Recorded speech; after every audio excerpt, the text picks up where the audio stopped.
Rabbi Sholli Sadri wa Yassir li Amri wahlul 'uqdatam min lisani yafqahu qawli. Sahabat penyiaran dimanapun saat ini berada, senang sekali saya Acik Nova kembali hadir dalam ruang siar podcast KPI Aceh, dan pada kesempatan ini kita bekerjasama dengan BPOM Aceh. Dan insya Allah pada hari ini kita akan membahas satu tema yang sangat menarik dan penting untuk kita simak bersama, yaitu literasi obat dan makanan. Ini adalah merupakan sumber informasi yang sangat dibutuhkan oleh masyarakat kita, terutama di Aceh, bagaimana untuk cerdas dalam memilih obat dan makanan. Dan apa saja sih sebenarnya tugas dari BPOM itu tersendiri. Dan langsung saja, tanpa berbasa-basi lagi, langsung kita sambut narasumber kita yang telah hadir di sini. Terima kasih banyak untuk Bapak Yudi Noviandi, MSPTS, sebagai Kepala Balai Besar POM Aceh. Selamat datang Pak Yudi. Terima kasih Mbak Aci. Selamat siang ya, menjelang siang. Walaupun di tengah-tengah kesibukan beliau masih sempat menyisakan sedikit waktunya untuk kita supaya kita bisa berbincang-bincang dan lebih jelas lagi pada siang hari ini, dan juga telah didampingin oleh Ibu Norlinda Lubis sebagai Ketua Tim Program Prioritas Nasional. Assalamualaikum. Waalaikumsalam Bu Aci. Selamat siang pemirsa. Alhamdulillah. Nah, kita langsung saja nih Pak, bicara tentang BPOM ini. Sebenarnya apa sih tugas dan fungsi dari BPOM itu? Jadi BPOM ini adalah lembaga pemerintah non-departemen, LPNK. Sekarang itu lembaga pemerintah non-kementerian, istilah LPNK, di bawah langsung Presiden. Kami berada di bawah koordinasi dengan Kementerian Kesehatan. Tugasnya itu adalah melaksanakan tugas teknis pengawasan di bidang obat dan makanan di seluruh wilayah Indonesia.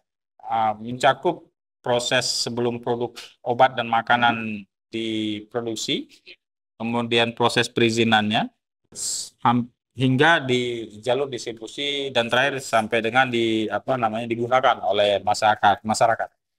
Sepanjang rantai itulah dari hulu ke hilir, itu tugas kami untuk mengawas, memastikan bahwa produk obat dan makanan yang Bapak Ibu masyarakat semua konsumsi itu aman untuk dikonsumsi. Itu. Iya. Terkait dengan obat dan makanan. Yeah. Kemudian untuk Bu Linda nih, yang termasuk obat itu sebenarnya yang mana sih Bu? Ya, seperti yang mungkin ada di Perpres 80 yang tahun 2017, itu terkait Badan POM. Nah, yang dimaksud dengan obat dan makanannya sebenarnya obat itu bukan hanya obat ya. Jadi ada obat, ada narkotik psikotropik, ada bahan obat, zat aditif, prekursor, kemudian mungkin ada obat tradisional, kosmetik, dan makanan itu maksudnya adalah pangan ya, pangan olahan, nah seperti itu. Jadi itu yang dimaksud dengan pengawasan obat dan makanan. Kemudian untuk makanan, apa saja yang menjadi target dalam pengawasan BPOM? Kalau makanan itu sendiri sebenarnya yang secara umum ya, pangan itu kan dia ada pangan segar, ada pangan siap saji, dan ada pangan olahan. Nah, kita lebih kepada pangan olahan yang terkemas, kewenangan pengawasannya. Betul. Kembali ke Pak Yudi nih, kalau sistem pengawasan BPOM itu dilaksanakan seperti apa? Jadi pengawasan kita pertama dari hulu ke hilir. Kemudian kita dalam melakukan pengawasan ini melibatkan banyak pihak. Jadi kalau melihat dari logo BPOM sebenarnya ada 3 contreng dengan 3 bagian. Di situ ada peran pemerintah, peran masyarakat, dan juga peran pelaku usaha. Jadi kami memastikan bahwa pelaku usaha itu memproduksi makanan, obat dan makanannya sesuai dengan ketentuannya. Kami memberdayakan masyarakat dari sisi demand-nya agar dia memiliki pengetahuan cepat, pengetahuan yang cukup, cerdas lah. Jadi konsumen cerdas dalam memilih obat dan makanan yang aman untuk dikonsumsi. Nah, kaminya sendiri banyak tahapan yang kami lakukan terkait dengan produsen dan masyarakat ini. Pertama, dari segi sarana kami melakukan pemeriksaan terhadap sarananya. Baik itu sarana ketika dia proses produksinya, maupun ketika sarana itu didistribusikan, maupun disalurkan. Jadi kemudian kepada sarana itu kita sertifikasi juga. Sertifikasi itu pemenuhan terhadap standarnya. Jadi ada standarnya, habis setelah pemenuhan standar kita surveillance tiap tahun. Kemudian terhadap produknya juga kita lakukan sampling, itu dengan cara kita beli, kemudian kita bawa ke lab. Kita ada laboratorium dengan alat-alat yang terkini canggih. Itu kita akan lakukan pengujian di sana untuk mengetahui mutu dan keamanannya. Jadi untuk produk obat yang beredar itu dilakukan analisis resiko, kemudian dari beberapa produk itu kita lakukan sampling dan diuji. Kalau dia kita ketahui tidak memenuhi syarat, untuk produk yang nasional akan kita laporkan ke pusat, kemudian pusat akan merekomendasikan. Kalau dia tidak memenuhi syarat, ya bisa jadi produk tersebut di-recall istilahnya. Kalau memang memenuhi syarat, dia dipersilakan untuk didistribusikan. Memang kita tidak expose ya mekanisme kerja BPOM itu tidak bilang produk ini tidak aman. Ini secara ekonomi juga tidak bagus. Masyarakatnya, pelaku usahanya, karena kan biasanya kan bagus tidaknya itu, terutama yang tidaknya itu cuma pada batch-batch atau kasus-kasus tertentu. Ada dipilah-pilah ya. Iya, betul. Nggak bisa, jadi dia per batch-nya kita lakukan pemeriksaan pengawasan. Nah itu, kemudian kita juga melakukan pengawasan terhadap peredaran di lapangan. Kalau ada pelanggaran-pelanggaran di sana, kita juga lakukan penindakan terhadap pelanggaran atau kejahatan di bidang obat dan makanan itu. Kemudian aspek apa saja yang menjadi strategis nasional yang merupakan dampak dari pengawasan obat dan makanan ini? Kita berkontribusi pada satu sektor kesehatan. Kita bicara obat dan makanan, dari tadi saya bilang aman, aman bermanfaat. Itu artinya untuk kesehatan masyarakat. Itu utama. Dan dulu awal-awal BPOM ada itu untuk mengawal keamanan, manfaat, khasiat dan mutu dari obat dan makanan. Itu satu. Kedua, kita juga berkontribusi untuk pengembangan ekonomi. Belakangan ini sehubungan dengan arah kebijakan Presiden bagaimana menguatkan ekonomi nasional. Semua kementerian lembaga itu mendorong kemajuan pembangunan UMKM. Nah, termasuk juga kami seringkali dulu awal-awal terkesan bahwa perizinan produk obat di dalamnya ada obat tradisional, kosmetik itu terkesan lama. Nah, disinilah kita coba balik. Biasanya orang datang ke kantor, kita jemput mereka. Kita jemput bola dengan inovasi, kalau di Aceh namanya korporasi. Jadi bagaimana meningkatkan ekonomi masyarakat dengan memastikan produk obat dan makanan yang beredar itu memiliki izin edarnya. Itu yang paling dominan kami lakukan di sini dari segi keamanan atau kesehatan, kemudian dari sektor ekonomi untuk menambahkan nilai ekonomi dari suatu produk obat dan makanan. Mempan juga begitu, Bu ya? Ya, Pak. Kemudian juga berkontribusi untuk sektor, masih terkait dengan sektor kesehatan itu bagaimana obat dan makanan aman itu terhadap menekan stunting. Itu juga menjadi peran kita. Mungkin Bu Linda bisa nambahkan lagi yang lain, Bu. Silakan, Bu. Ya, kalau untuk peran kita itu kan ada dari segi keamanannya tadi Pak ya. Sudah keamanan dari segi kesehatan. Sosial, kesehatan, ekonomi Pak. Hmm. Nah, ekonomi ini kan begini Bu, kalau Ekonomi sudah, apalagi Bu tadi sudah saya ada sampaikan. kesehatan, ekonomi, sosial, dan keamanan Pak. Iya. Iya. Nah, 8 aspek ya Pak ya. ya, kalau sosial itu kan mungkin dengan kita bisa melakukan pengawasan obat dan makanan ini, menjaga kualitas ya produk, mutu produk obat ini, maka kita memperoleh barangkali trust masyarakat, kepercayaan masyarakat seperti itu. Nah, berbicara tentang pilar pengawasan obat dan makanan nih, ada berapa pilar yang diterapkan di BPOM ini?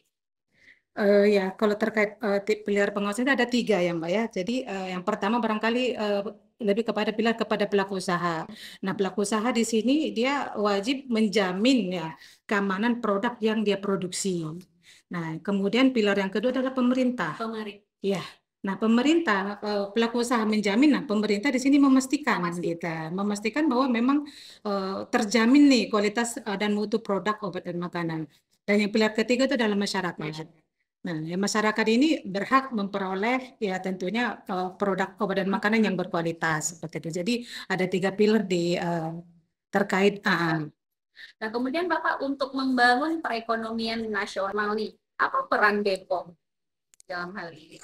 Jadi pertama tugas BPOM itu awal-awalnya yang saya sampaikan tadi itu terkait dengan bidang kesehatan. Setelah kita pastikan produk itu aman, bermutu, bermanfaat atau berkhasiat, maka tentunya hal itu dimaksudkan untuk meningkatkan ekonomi saya sampaikan tadi.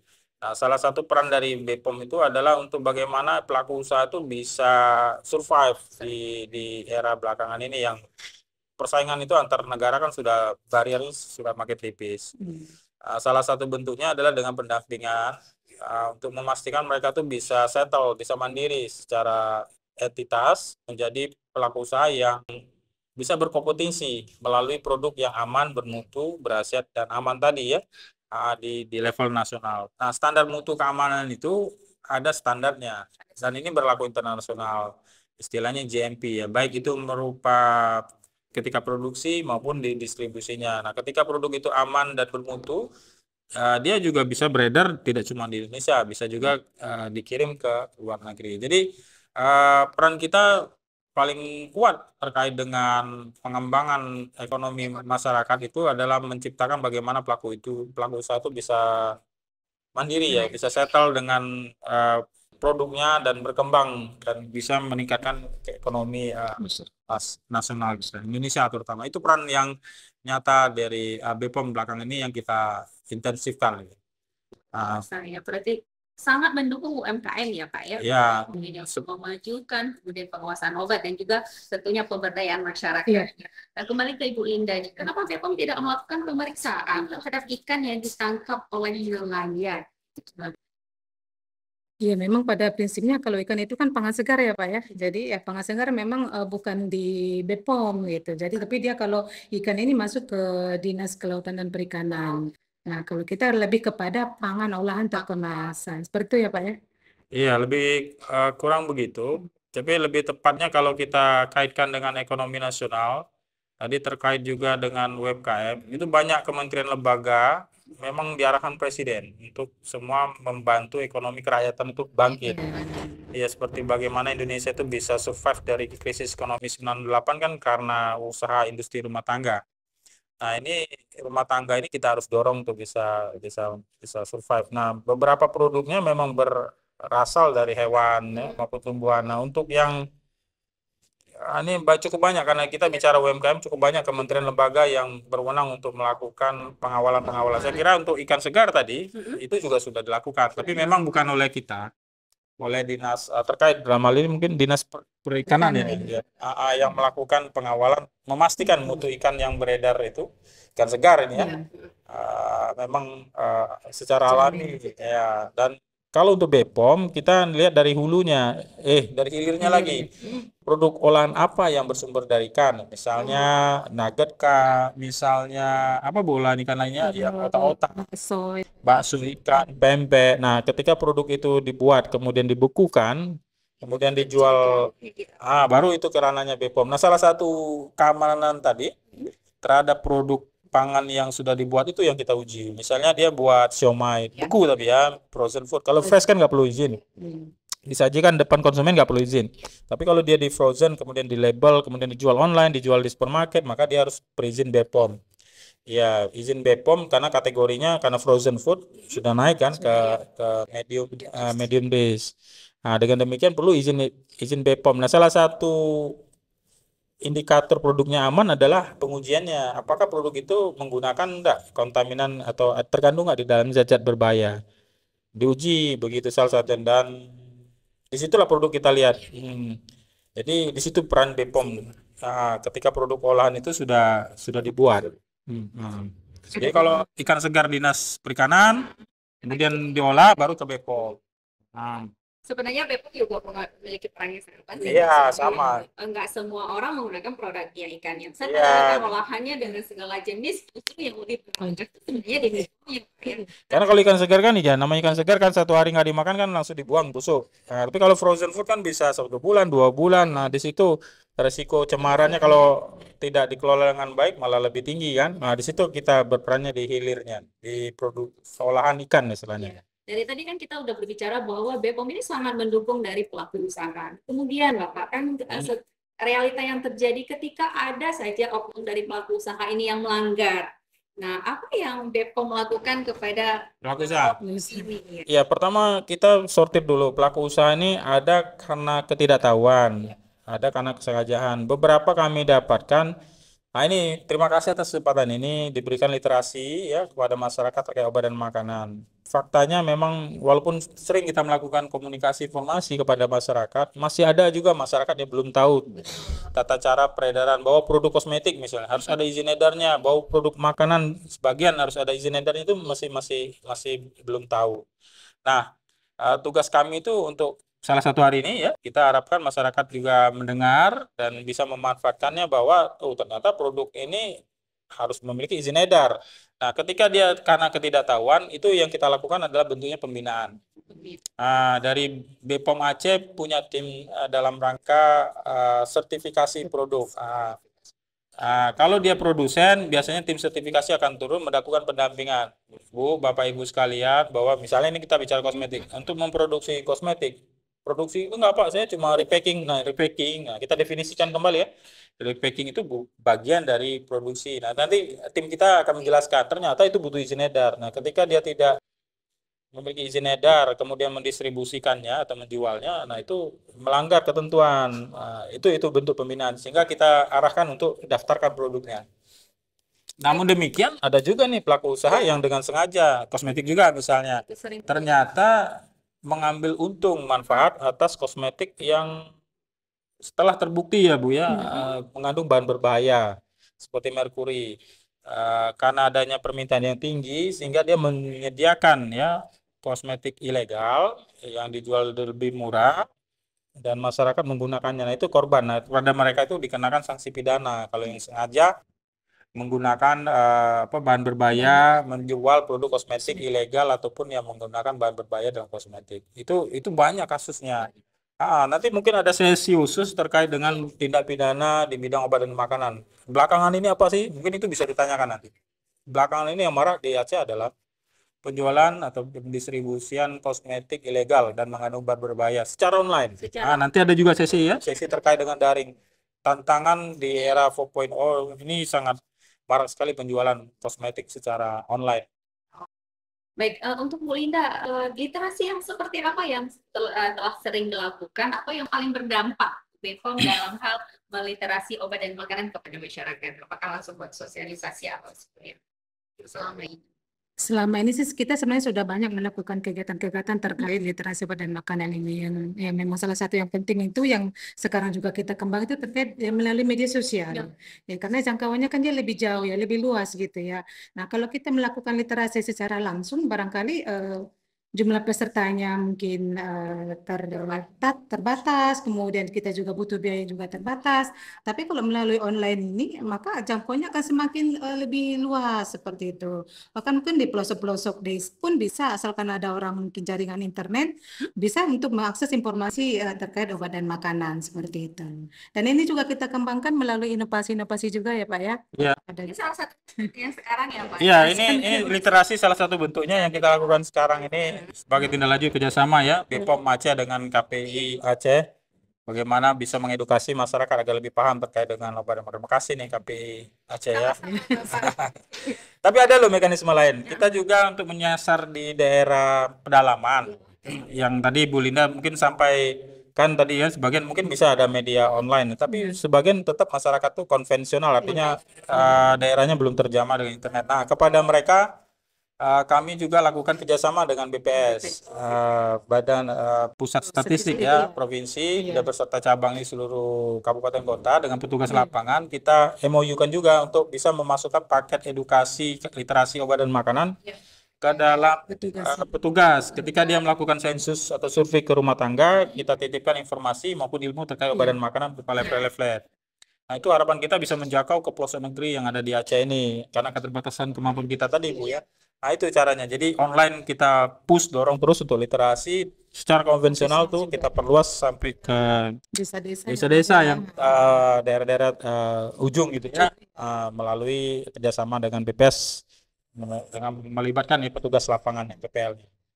Karena memang kita ketahui bersama seperti Bapak dari awal juga. Kadang produk itu udah ketahuan nggak ada surat izin. Iya, izin edar. Iya, tapi masyarakat justru malah memilih produk itu. Ini kan yang menjadi permasalahan kita selama ini. Nah, untuk hal menyikapi ini ya seperti siapa dulu Pak yang harus kita beresin. Apakah dari masyarakat kita untuk konsumtifnya yang cerdas dalam hal memilih produk atau justru para pelaku ini yang harus kita ukur habis-habisan untuk mereka sadar bahwa ini efeknya jangka panjang. Iya, ini ada beberapa ya. Terakhir kita melakukan survei sebenarnya di salah satu kabupaten di Aceh ini terkait dengan penggunaan kosmetik. sejauh mana pengawasan, ya sejauh mana penggunaan kosmetik. Ternyata dari survei tersebut kami mendapatkan bahwa ada keinginan orang tuh, pertama saya contohkan relatif ingin putih. Cuma terkendala dengan keuangan seringkali. Nah, jadi ini ada permintaan mau putih, tapi kalau pergi ke klinik yang sesuai mungkin butuh biaya yang besar, sehingga ada yang instan nih. Nah, ini yang mengandung bahan berbahaya. Nah, di sini tantangan kami, Mbak, bagaimana bisa menyadarkan masyarakat. Ini masih ternyata masyarakat bisa sadar melalui ini salah satunya. Terus bahwa ternyata menggunakan kosmetik yang ilegal itu berdampak pada kesehatan. Kalau mungkin lihat di YouTube ada loh yang terakhir di Kalimantan, YouTuber ya, selebgram ya. Telegram. Mukanya sampai hitam karena menggunakan kosmetik mengandung merkuri selama setahun terakhir itu. Sehingga itu menjadi salah satu contoh. Dan banyak dokter juga menyampaikan, banyak pasien saya katanya menyampaikan, dokter spesialis kulit ya, itu datang ke beliau itu lebih karena bukan mau perawatan tapi perbaikan muka yang sudah terbakar karena penggunaan kosmetik ilegal yang mengandung merkuri. Nah, ini dari segi masyarakatnya. Nah, kemudian dari segi penyediaan produk ini kami perkuat di pengawasan di secara daring. Nanti mungkin ada topik ya, bagaimana mengawasi obat dan makanan secara daring. Bagaimana kami merekomendasikan untuk di take down, melakukan penelusuran, patroli cyber, kemudian ada cover buy untuk menekan itu semua.